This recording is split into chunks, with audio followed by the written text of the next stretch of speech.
Dans cette vidéo, nous allons voir comment réaliser une mise en page de manière efficace et professionnelle.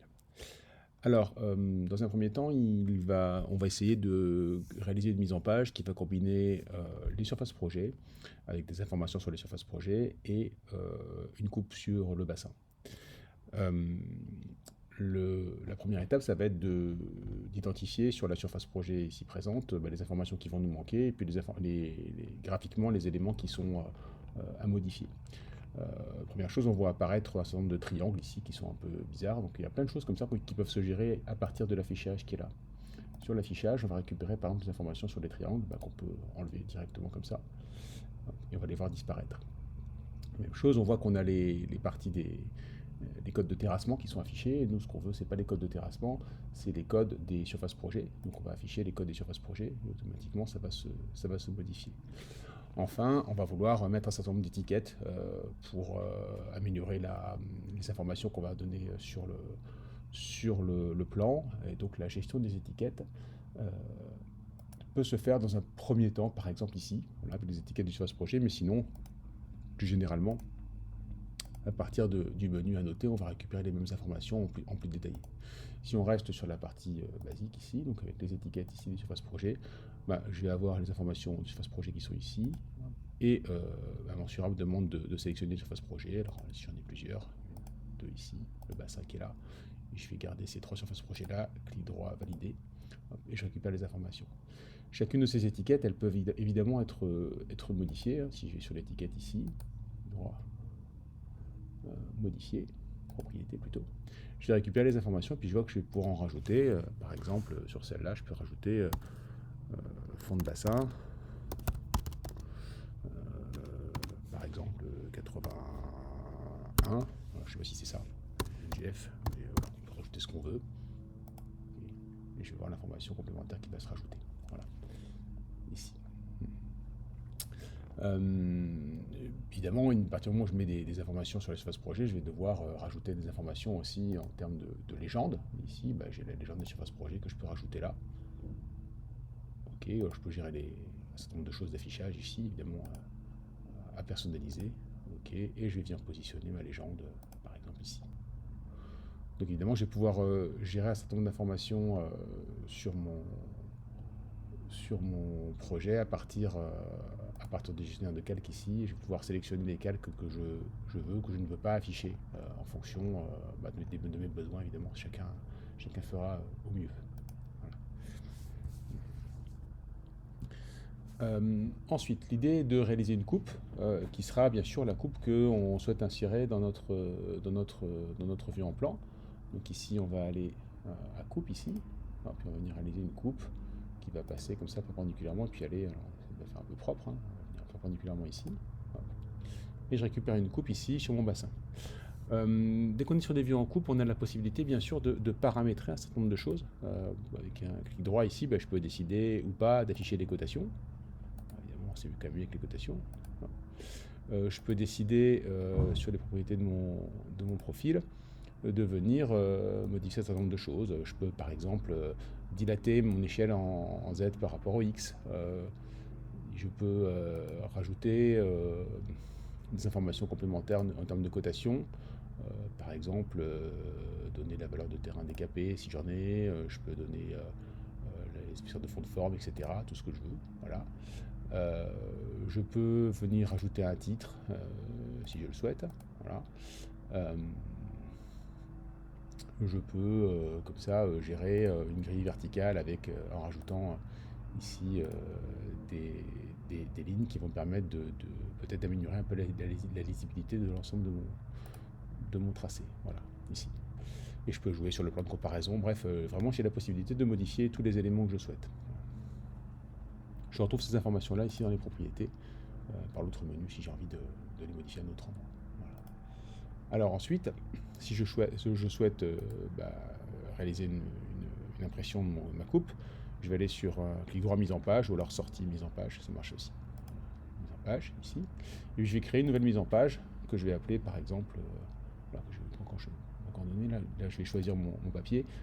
Ici, je vois que j'ai pas beaucoup de possibilités de modification de taille de papier.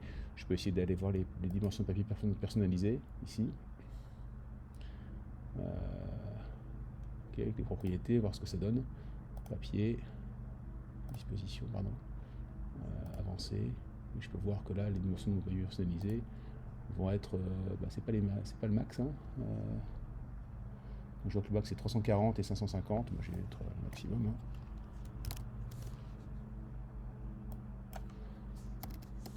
Ici. Ok. Et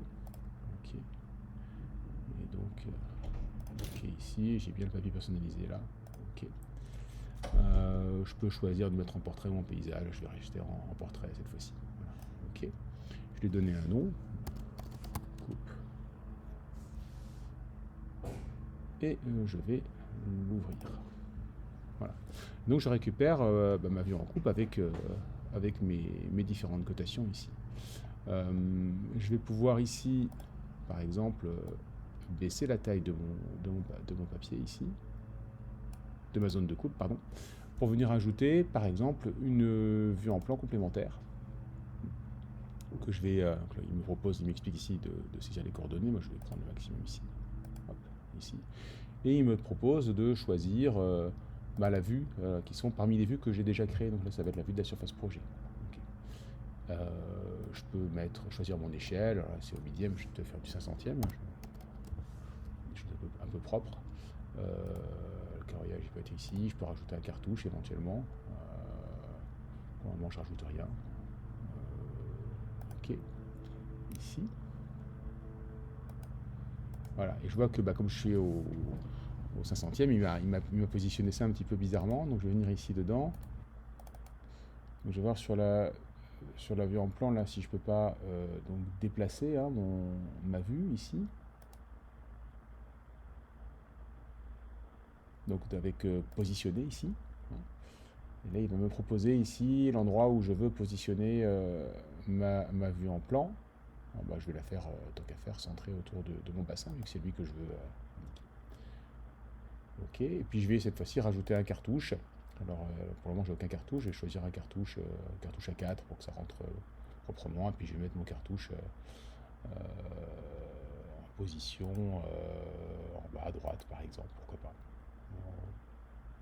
de manière assez traditionnelle. Cartouche, donc il est sur cette vue là. Alors si je veux le mettre sur l'autre, je le mets sur la vue ici, puis j'aurai bien sûr à modifier les libellés. Je peux encore décider de rajouter par exemple une vue de rendu 3D ici. Alors là, il me propose de sélectionner la vue que je veux mettre, donc je mets une vue 3D peut-être par ici pour positionner mon cartouche ici. Et puis pour le moment, je ne sais pas trop ce que ça donne. Alors j'ai pas de. Voilà, il me propose des vues 3D enregistrées, je ne sais pas ce que ça veut dire. Je fais OK. Et je vois que ce que je vois, c'est une vue 3D qui n'est pas terrible. Donc je vais retourner dans mon visuel 3D du terrain ici. Et puis je vais essayer de travailler un peu ça de manière à ce que ça soit plus joli. Donc, visualiser ici, je vais mettre plutôt en réaliste là, en moins que c'est pas à jour. Donc je vais ici mettre mes surfaces projet par exemple. Voilà. Et puis j'ai pas besoin de mettre mes EP peut-être pour le moment, donc je ne les mets pas. Et je fais OK. Voilà. Et puis je vais décider de mettre une vue qui soit peut-être permettre d'illustrer un peu la position de mon bassin par rapport aux autres surfaces, donc peut-être comme ça. Et je vois qu'avec gestionnaire de point de vue de projet, je peux rajouter des captures, en fait, comme des sortes de captures d'écran. Donc je vais en rajouter une ici, voilà, qui s'appelle nouveau point de vue 1. Et maintenant, si je retourne dans ma mise en page, je vois que ici j'ai la possibilité, notamment ici, quand je clique ici, de choisir le type de point de vue que je veux mettre. Alors là, en l'occurrence, il me propose celui-là. Je peux l'ajuster, par exemple, au cadre ou à la taille de la vue, parce que ça donne en fonction de... Voilà, là, il me l'ajuste directement dessus. Voilà. Donc là, je suis relativement satisfait. Donc je vais garder cette vue-là. On fera attention au niveau des échelles, au niveau des coupes, de ne pas avoir des échelles un peu fantaisistes, là. Les propriétés ici. Le cadre. On va pouvoir travailler au niveau des échelles pour avoir des échelles, non pas des échelles auto, mais des échelles un peu plus propres. Alors une échelle en X peut-être à 500, puis puis parfois on peut décider, notamment sur les profils en long, de, de faire un rapport d'échelle différent en X et en Z. Voilà. Je fais OK. Je vais récupérer normalement une échelle qui est de manière un peu plus propre. Voilà. Merci beaucoup.